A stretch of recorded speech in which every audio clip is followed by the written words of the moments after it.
I've mentioned to you how we play with time and space when it gets to the authentic self-empowerment processes.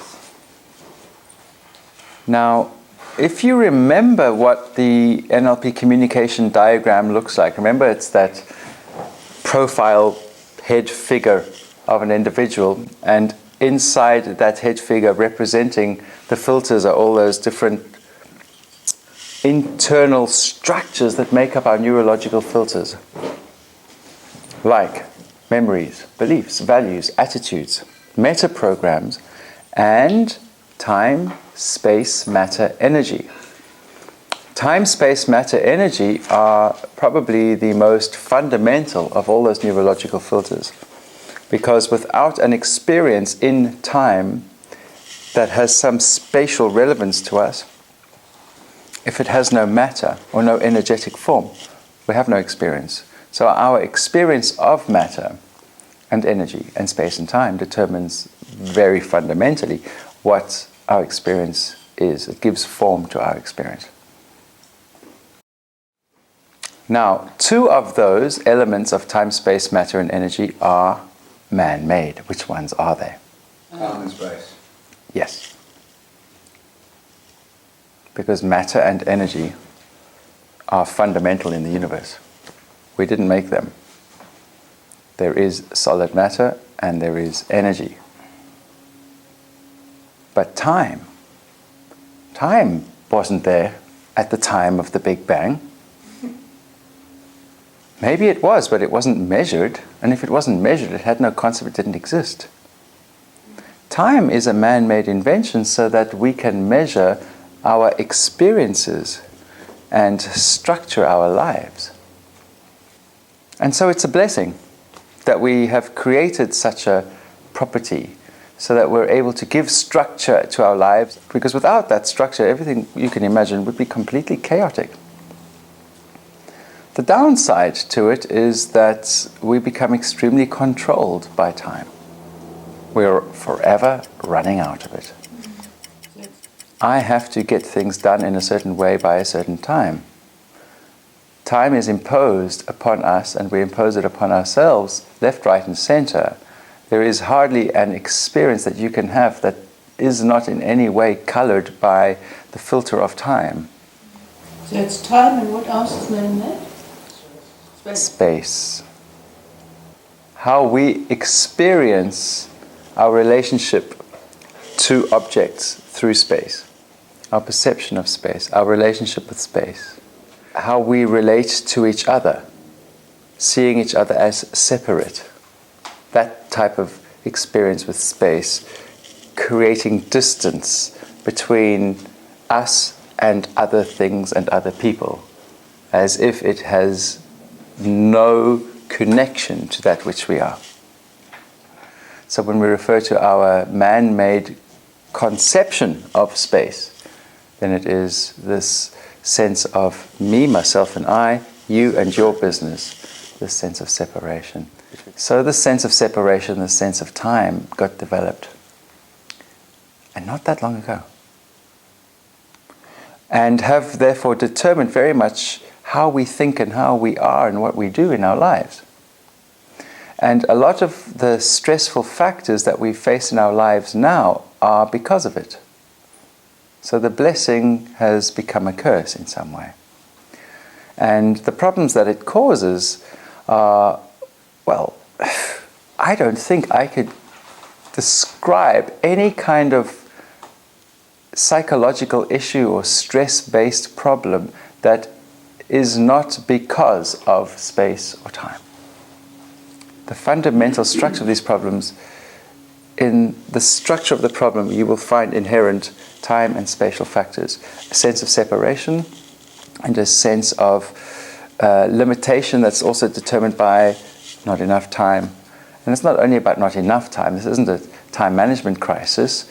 It's how we get pressure put on us from the moment we're born in modern Western society to do things by a certain time. There's a time of the day to eat. There's a time of the day to sleep. There's a time of the day to do this thing and the next thing from the moment we're born. And right through our life, Time determines how we have to live our life, even when we try our hardest to not be influenced by time. We need to go and retreat into a cave somewhere and isolate ourselves from society, and still we'll be programmed by the collective consciousness, and it'll be damn difficult to not live a life that's determined by time. Now, if time and space are intrinsic in how we create problems, how we create a problem out of an experience. There's an experience, it's just an experience we're having. But now, based on our filtering systems, we're judging that experience as a problem. And if it's true that time and space are intrinsic in the structure of how we give meaning to things that then make them problems, then when we change our relationship to time and space, and from that perspective that is, figuratively speaking, beyond time and space. It's not literally beyond time and space, but when we can have a subjective experience that is timeless and beyond space as we know it, then from that perception we can really see things differently.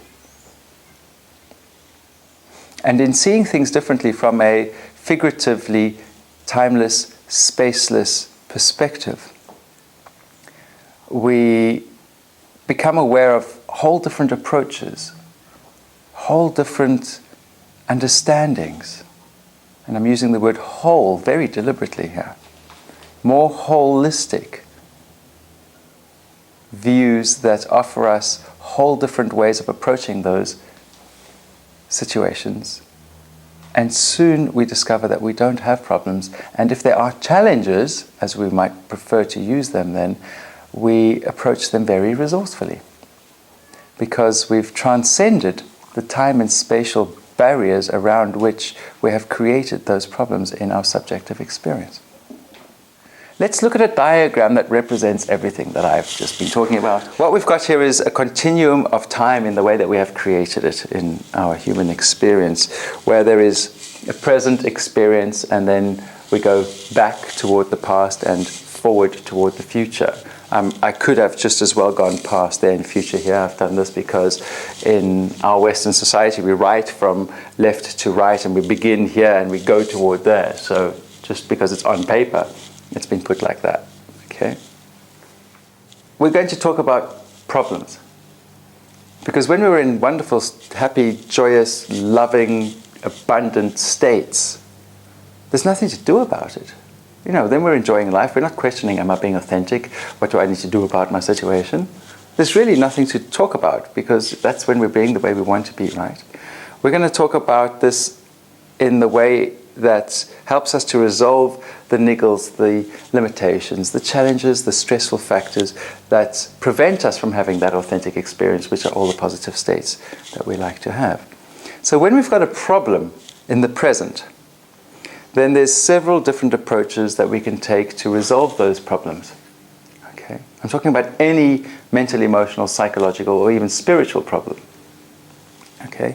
Physical problems, to a large extent, when there is sometimes chronic, sometimes acute physical manifestations in the body. Psychoneuroimmunology has made it perfectly clear that the body is directly influenced by the mind, and many times the way in which you're perceiving your experience mentally and emotionally is determining the state of the body. Well, it always is.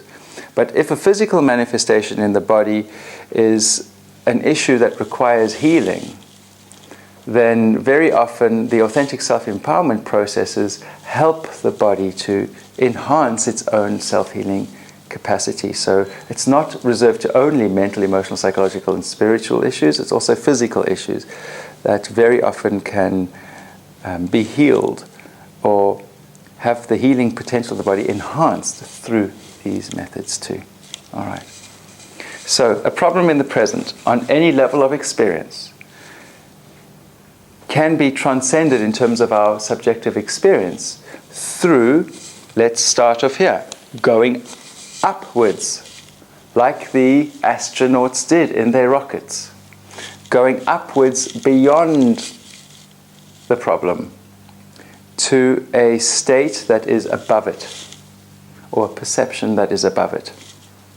And we can have the experience of transcending above our problem to a place in space, just in our own minds, as a first stop, beyond the Earth's atmosphere, or beyond our galaxy, perhaps, or perhaps even beyond the universe as we know it.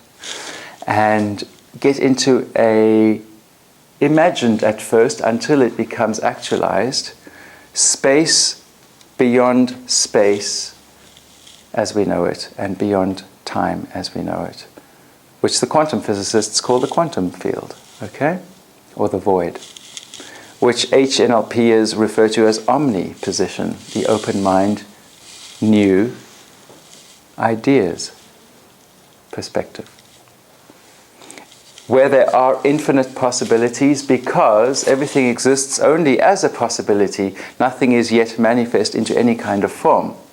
It is that creative, energetic state that isn't even yet a state. It hasn't yet manifested in any kind of state, because a state is left or right, backwards or forwards, up or down, black or white, right or wrong. A state has dimension to it. So it's not a state as such, it's before states manifest. So it is the beyond words, spiritual if you want to call it, but spiritual would be giving it a form, so it wouldn't be ideal as a word either. Field of infinite possibilities that we can have an experience of through the authentic self-empowerment guided process. And from that perception that is expanded beyond our present experience, focus attention for the first time through having been expanded in our perception, now suddenly focusing it on the experience that we're having, but focusing it as if we are way out in a universal state that is beyond time and space. Now we're looking toward our life, and we bring to mind an impression of our lifetime, the whole lifetime. There's me, that's my life, as if it's one snapshot that's happening right now. Past, present, future. So I bring from this position a snapshot of my entire lifetime into awareness. That doesn't mean I'm identifying everything from the second I was born until the second I die. I don't know what I'm going to be seeing at the moment that I die, and I'm not trying to do that. That's not part of the process. It is the figurative impression that we can bring to mind of my life. Now, the exercise would always start either for self-exploration, where there is no problem, in which case you do this just for the sake of having something exciting to do, like some form of meditation that expands your awareness, and you're doing it for healing purposes, but with no goal in mind. Okay? Or I'm trying to deal with an issue in the present. So let me revert back to the problem. So if I'm going to do this, I'm dealing with a problem, I'm in that expanded state. Now I bring to mind an image of my life as a whole from this perspective. And as I get an impression of more or less my life as a whole, and there's me in the present having that problem from this expanded state, I see my problem very differently. And then I bring into my personal awareness, because now it's starting to take form, I'm looking toward forms and I'm having thoughts again, but it's coming from that space. How's that for an end state energy? Okay, very different from the types of end state energies we've spoken about till now. Okay, so it's that type of end state energy that's open, expanded, and infinite. And I look at my lifetime and I look at that one issue that I'm having in the present, and I go, what do I need over there? What do I need to learn? What do I need to become aware of? What is required for me to get the solution to deal with that effectively?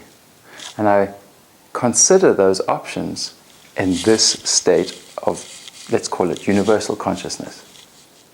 And that's just the basic ASE method, more or less the way I teach it and then guide it on the basic Authentic Self-Empowerment CD.